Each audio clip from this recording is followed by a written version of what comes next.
Hello everyone, on the day 18, today we're going to talk about another way of writing the loop which is most common and called as for loop.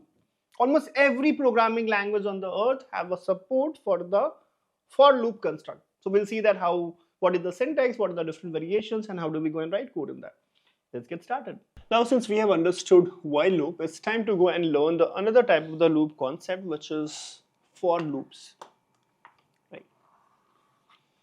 In while loop, we understood that the number of iteration will depend on the condition. Till the time the condition holds true, it will keep on executing the same line of code. In the for loop, the outcome remains the same, which is to repeat itself, but the syntax is slightly different, right? And how the syntax is? The syntax looks something like this. So you make use of a keyword called as for. And inside this, there are three sections. There's a section called as initialization, where you go and say that int a is equals to 0. So this is called as a declaration and initialization of the loop, which executes only once. And then you go until the time the value of a is less than 10. So this is the condition, right? This is the condition. And then this finally is the incremental parts where you go and say that a plus plus. So this is the part where you go and increment or decrement things. And then you go and write the code inside this for loop. So this is how the for loop structure looks like. Three parts: initialization, which executes only once, then condition till the time this condition holds true. If this condition holds true, then whatever there is inside the for loop will get executed, and then increment of the decrement counter, which says that for how long the for loop will run. Now, instead of talking more on this, let's directly write the code and understand that how it will work out. So let me go and open my Eclipse. And in the Eclipse, what we do is, let me go and create another file and let me go and call it as learning for loops.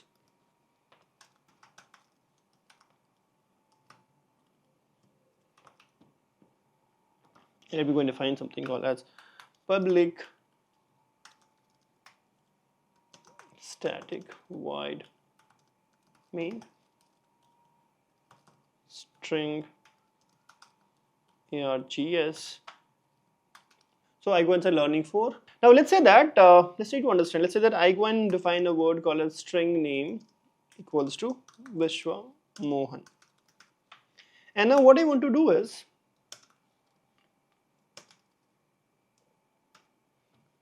what I want to do here is, I want to go and print each of the individual characters of this string word called as Vi Mohan, right?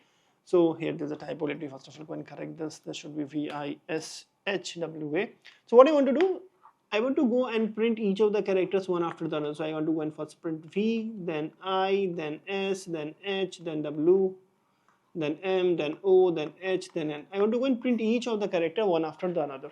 And if you remember some time back, we talked about the string where we saw that how do we find the character at a given index by using a function called as char at. By using a function called as a caret. So using the for loop, let's try to run this. So what I go and do is I go and call for. You want to say that for.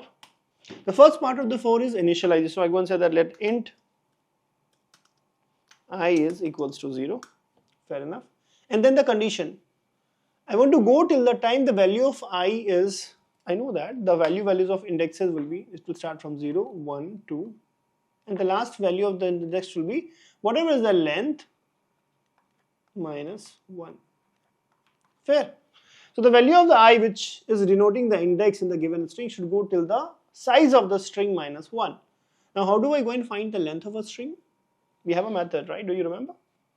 Just some time back we understood that the length of the string is defined by a method called as length. So I can go and say till the value of I is less than s name dot length.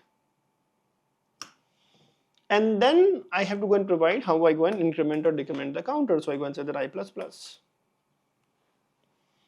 And now since I'm here, I'll go and say that sys out, and I'll say that name dot char at, and I go and provide the index value here.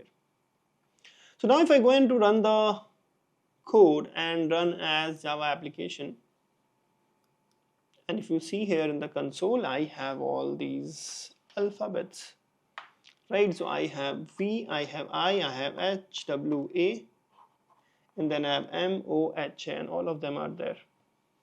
And this is how I go and print all the alphabets of this word Vishwa. Okay, let me trick you. I want that instead of printing VISHO, I want to print the characters in reverse. I want to print the characters in the reverse. How can I do it?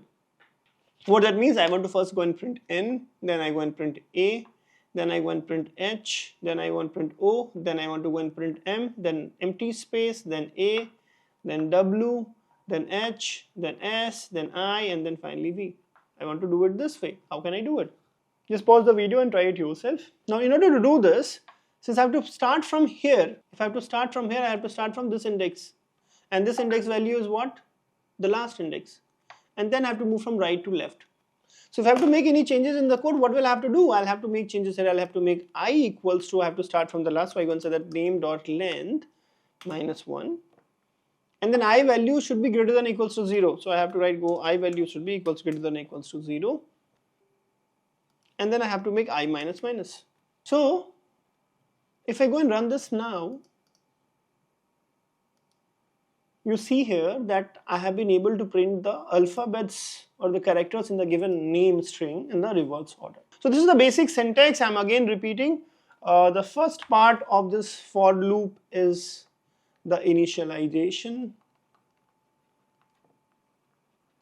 The second part here is Boolean. And the third part is increment or decrement portion. So we have three parts of this for loop: initialization, Boolean expression, and then increment or the decrement. Now since we have understood, let's try to go a little deep dive this statement again. So let me do one thing. Let me go and comment this out. And let's write another for loop statement. Now let's try to write some code and understand some variation here. Let's say I go and write something like int I equals to 0, I is less than 10, I plus plus. And if I go and print here,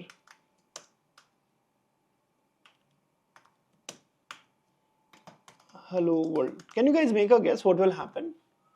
If I go and run this, it's going to print hello world 10 times. Now there are three sections, and the three parts are the initialization part, the conditional part, and the incremental part. Okay. What if I don't go and I don't have the conditional part written here? So if I go and remove this and run it again, I say that will keep on running. So by default, if you don't put anything inside the conditional, as you can see on the screen, by default everything will be considered as true statement. So it will, if you don't put anything inside, this will go in a infinite loop. Same way, if I don't go and let's say if I go and stop this and I don't put anything inside this and try to run the application, it will keep on running. It will keep on running. Why it will keep on running the application? Because the condition is always true and we are not incrementing. So this entire thing goes in an infinite loop. So what you put inside as a condition inside a for loop is extremely important. Otherwise your whole condition can go for the infinite loop itself. That's great. And also we understand that these are not compulsory position, these are optionals. Can I remove the first part also? So let me go and stop this, and let's say that can I go and remove the first part of the code also, that I go and write the for loop like this itself. And let's try to run this. And if I go and run this, you see that still the for loop is running. So this is a for loop, is very much similar to a infinite while loop. So none of these are the compulsory things. You can omit it, but you have to be very careful that how you are omitting it. So I think this will help you get understand. Many of times the interviewer might confuse you with the concepts that implies here. Cool. Now, since we have understood that both for loop as well as the while loop, the another concept that we need to understand is that this is the one layer of looping, this one layer of loop. But whenever we go and write the loop, right? Whenever we go and write the loop, let's say for example, I'm trying to write a loop of, say for example, while, or there's something called as a for. Just like in the condition, we saw that there could be the nested conditionals. Inside the loop also you could have the nested loop. So inside one this while loop, you can have the another while loop. Inside this we can have the third while loop. So this is how we can have a nested while loops. Similarly, for the for loop, we can have a nested for loop. Inside this I can have the another nested for loop, and like this there could be another nesting of the for loop. So this is how the nesting of loops. So the nesting of the while loop and the nesting of the for loop. Let's try to see this with the help of an example. So if I go and open my Eclipse again here, and I go and remove this. Let me go and let's try to go and write the table like this. Let's say that I want to go and write the table 2 1 ja 2, 2 2 ja 4, 2 3 ja 6. Like this I want to go and print the table of 2, 3, 4 till I want to write the table from 2 to 10 table. Right? This is what I want to go and do. Let's try to do it. So what I can go and do here is I can do with the help of two loops. First of all, I go and say this for int I equals to 2, I is less than equals to 10, I plus plus, and then I go and say that for int j equals to 1, j is less than equals to 10, j plus plus, and then what I go and do is I have to first write whatever the value of I into 1 and then some value, then I into 2 some value, so basically the value of j. So I'll have to go and write sys out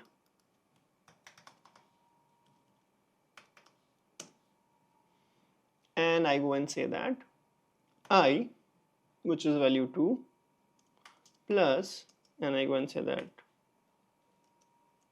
plus j plus equals to, and then I go and say that I into j. And once it is done, let me go some separator. So I go and say that sys out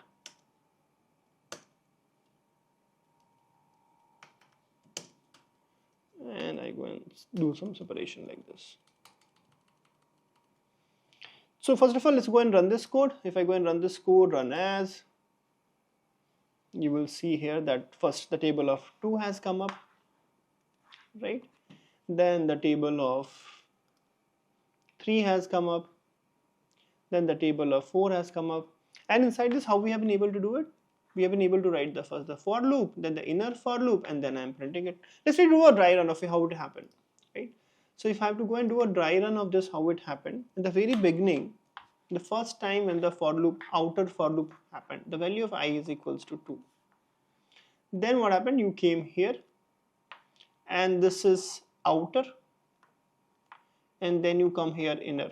When I am here inner, the value of I right now is equals to 2, and the j value will start for j equals to 1, then j value will go 2, then j value will go 3, like this it will go till j is equals to 10.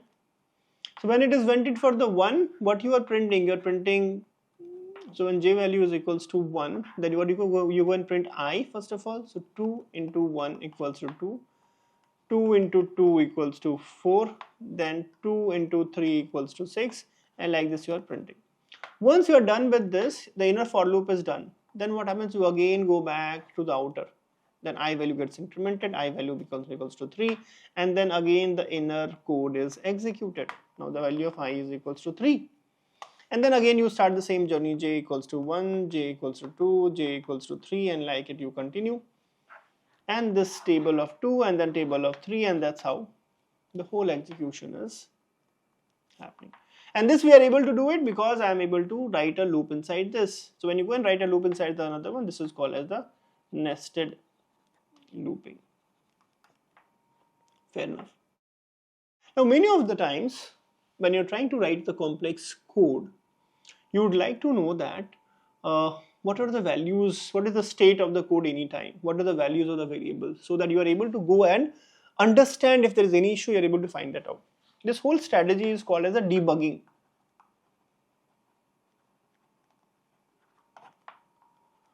Right? Debugger. And how do you do it? The place of the code where you feel that I need to observe it, you normally go and set up breakpoints. So for example, let's say that I want to go and see that how this whole thing is traversing. What is the value of I now? What is the value of j now? So what I can go and do is that I can come here and right click and say that I want to go and put a toggle the breakpoint. So when I go and click on this, you see there's a dot that has come up here, a breakpoint has come up. If I again go and click this will go away. Again, if I go and do this, a breakpoint has come up, right? And this value is this. This might be looking smaller to you, but this is where it is looking. So once I have done this, I can go and instead of run as, if you see here, instead of a run as, you have a command called as debug as, right? So I go and click on the Java application. As soon as I do, a new perspective gets open. If you can see here, it is trying to say that confirm the perspective switch. So I'll go and click on the switch so that I go into the debug mode. So I will go and select this switch. And as soon as I do it, this is another perspective that I came in. And this is saying that you are, if you go and see here, it's trying to say the where I am. I'm inside this folder learning for Java. Followed that inside that I am this main thread line number 10. This is the line number 10 and it is saying that this is where I am and this is where my breakpoint that I have given. So now we can see here is that this is my breakpoint. So I'm stuck here, right? This is where it is showing up. And at this point of time, this portion is telling me what is the value of I. So at this point of time, the value of I is equals to 2, the value of the j is equals to 1.